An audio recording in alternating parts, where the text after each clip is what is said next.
प्रणाम करै छी हम सरला सिंह आ अपने सबके एहि चैनल पर हम स्वागत करै छी। आइ हम नवरात्रि के शुभ अवसर पर एकटा भगवती गीत लऽ कऽ अपने सबके समक्ष उपस्थित भेलहुँ हँ। कोशिश अछि जे अपने सब गोटे के गीत जरूर पसंद आयत। जेना प्रेम स्नेह हमर गीत के अपने सब देलहुँ हन, आशा अछि जे आगू दैत रहब। ताहि लेल बहुत बहुत धन्यवाद। चलू फिर सब गोटे भगवती गीत सुनै छी। मैया आबि रहल छथिन हुने करे नूपुर रुन झुन बाजेना। मैया आबि रहल छथिन हुने करे नूपुर रुन झुन बाजेना।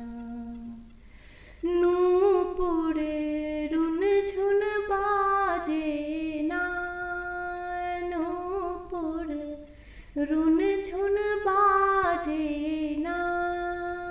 मैया आबि रहल छथिन हुनकर नूपुर रुन झुन बाजेना।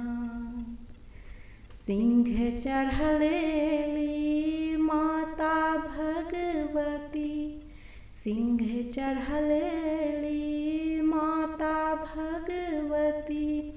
विश्व विनोदनी ना मैया, विश्व विनोदनी ना।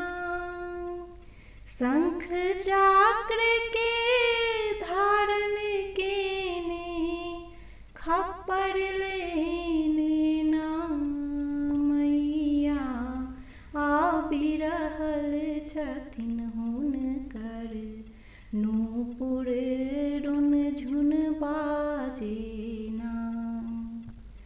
कारी केश हुनक अति सुंदर, कारी केश हुनक अति सुंदर। धरती लोटनी ना मैया, धरती लोटनी ना। रुंड माल सा देहनु कोने सोनित पीवती ना। मैया आबि रहल छथिन हुनकर नूपुर रुन झुन बाजेना। अस्त्र शस्त्र के धारण केने, अस्त्र शस्त्र के धारण केने। लाल वस्त्र मीना मैया, लाल वस्त्र मीना। सब हक ज्योति माथ बटेने खल खल हंसती ना।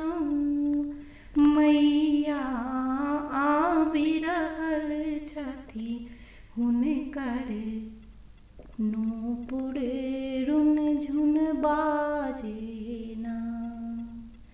मैया आबि रहल छथिन हुनकर नूपुर रुन झुन बाजेना। आहि छी काली दुर्गा तारा, अहि छी काली दुर्गा तारा। जगत तारिणी माँ मैया, जगत तारिणी ना। सेवक सब कल जोड़ी कहै छथि, सेवक सब कल जोड़ी कहै छथि। गोर लगै छी ना मैया आबि रहल छथिन हुनकर नूपुर रुन झुन बाजेना। भगवती आबि रहल छथिन